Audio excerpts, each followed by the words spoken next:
Hai, selamat datang di channel ini. Kembali lagi bersama Aldi.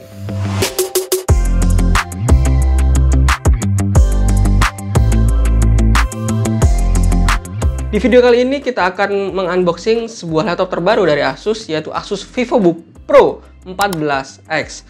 Yuk, langsung aja kita mulai dari boxnya terlebih dahulu. Untuk di box luarnya masih seperti box Asus pada umumnya. Nah, di video kali ini kita akan nge-re-unboxing ya, karena saya sebenarnya udah nge-unboxing waktu beli di tokonya. Untuk link pembeliannya saya taruh di deskripsi. Oke. Oh, cukup besar ya, saya sampai nggak kelihatan. Yang pertama kita dapat box laptopnya. Wow, look cukup berat ya. Kemudian yang kedua kita dapat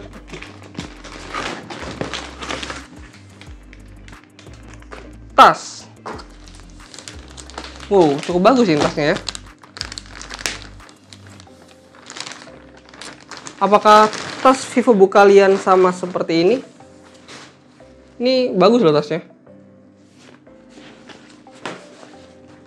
Desainnya cakep, pen. Di bagian dalamnya kurang lebih seperti ini. Ini bisa memuat yang 15,6 inch kok harusnya. Dan terdapat beberapa kompartemen untuk menyimpan mungkin kabel atau HP atau dompet kalian di dalamnya. Dan overall desainnya ini tasnya cakep banget. Di bagian sini masih ada kantongnya. Udah kira-kira seperti itu. Dan ini tasnya juga bisa dijinjing. Jadi nggak hanya jadi tas ransel aja, ini tasnya juga bisa dijinjing. Oke, langsung aja kita lanjut ke laptopnya. Nah, di boxnya ini terlihat cukup beda daripada box-box Asus VivoBook lainnya. Di sini cukup banyak aksen-aksen seperti garis-garis miring. Dari tulisannya pun Wow the World. Dan di sini ada tulisannya Intel Inside ya, karena ini adalah versi Intelnya. Seharusnya sih akan ada versi Ryzen-nya, tapi sepertinya akan ada di tahun depan. Langsung aja kita buka. Dan ya, kita disambut dengan The VivoBook Plus Environment. Go Green, Save Green. Mungkin ini terbuat dari dus yang itu ya, didaur ulang. Kita di sini langsung dihadapkan dengan laptopnya. Kita taruh dulu. Kemudian di sini ada stiker-stiker.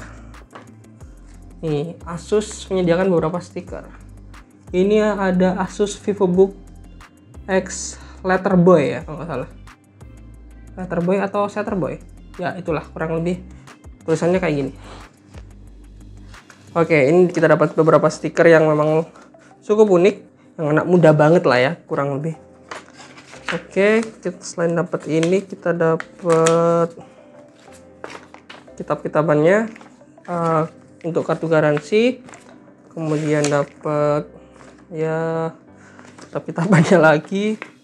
Dan terakhir ini adalah panduan penggunaan.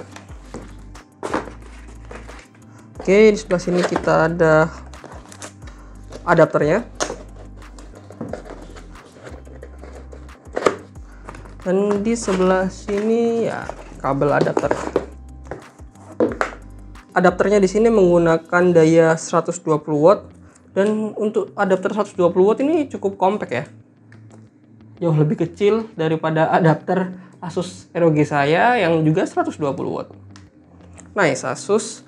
Oke, kira-kira seperti itu. Mungkin kita singkirkan dulu ini box-boxnya. Oke, sekarang kita mulai buka laptopnya. Di sini masih dilapisi plastik. Oke, kita singkirin dulu plastiknya.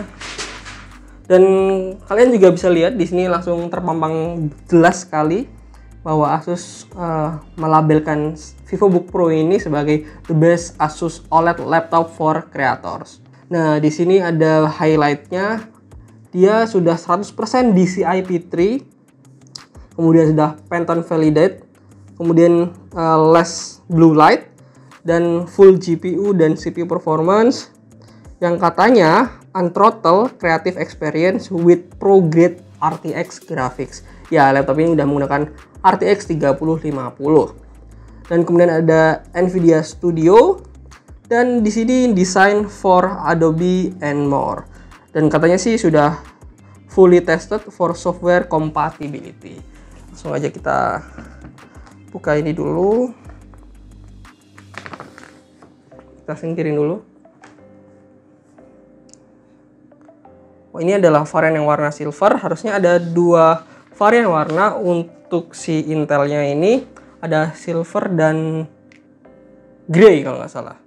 Oke, kita mulai dari desain covernya dulu. Di sini terdapat cuttingan yang cukup timbul. Ada Asus VivoBook dan beberapa hashtagnya. Ada juga Uncage Your Possibilities.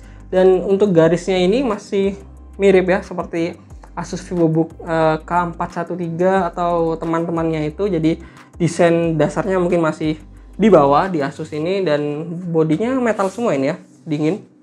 Kita coba lihat, bagian dalamnya juga dingin. Nah, kecuali bezelnya ini dan hinge-nya. Kalau kalian coba lihat bagian dalamnya ini sudah semakin cakep ya. Saya akan tunjukkan di B-roll aja. Ketika melihat desainnya ini saya cukup senang karena cukup berbeda dari Asus VivoBook sebelumnya. Dan untuk yang warna silver ini, keycaps QWERTY-nya ini untungnya tidak putih. Jadi ini masih seperti apa ya? Silver atau mungkin grey muda ya, abu-abu yang muda, atau mungkin putih tapi agak silveran gitu. Ya kurang lebih gitulah. Untungnya aja nggak putih. Dan untuk bagian backspace, enter, dan yang sampingnya ini ya warnanya grey, hampir ke grey. Dan kemudian touchpad-nya ini kelihatan banget sudah sangat masif, lebih besar daripada Asus VivoBook sebelumnya. Oke, sekarang aku coba highlight beberapa spesifikasinya.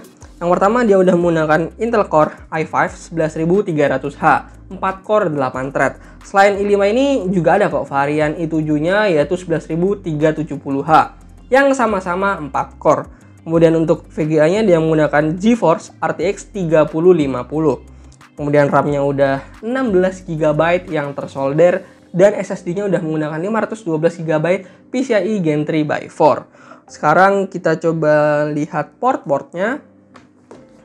Di sebelah kiri hanya terdapat 2 buah USB 2.0 dan LED indikator.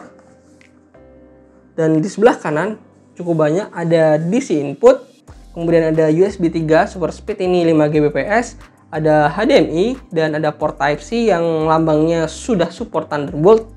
Maka seharusnya laptop ini bisa dicas menggunakan USB Type-C power delivery. Kemudian ada micro SD card slot dan ada 3,5 mm headphone jack. Dan kalau kalian melihat bagian bawahnya kira-kira seperti ini. Dan kalau bagian depannya kira-kira seperti ini. Bagus sih ini silvernya, saya suka banget. Dan yang uniknya dia udah memiliki dial pad. Cara mengaktifkan seperti ini. Di sini kalau bisa lihat seperti ada dial yang bisa kita klik. Kita bisa ubah brightness-nya. Nah, jadi dia ngubahnya bisa lebih presisi berapa persennya. Kita terangin aja lagi, kemudian kita ubah misalnya volumenya, volume sistemnya.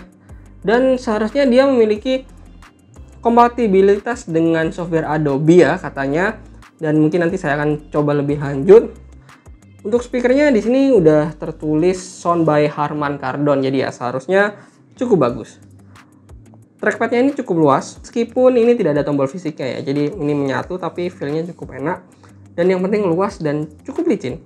Sebagai tambahan, laptop ini sudah menggunakan layar OLED dengan aspek rasio 16:10 yang lebih memanjang tentunya dibandingkan 16:9. Kemudian resolusinya udah 2,8K, dan katanya Asus dia sudah up to 600 nits brightness-nya. Dan saya cukup ngerasa sih ya, karena ketika ditembak lampu key light ini, saya kasih brightness yang maksimal, dia sangat mampu untuk menandingi si key light ini. Biasanya untuk laptop-laptop lain yang saya tembak key light seperti ini akan lebih susah kelihatannya di kamera. Well, itulah dia video unboxing kali ini. Untuk lebih lanjutnya saya akan coba terlebih dahulu dan saya buatkan video reviewnya. Sekian dulu video kali ini dan bye-bye.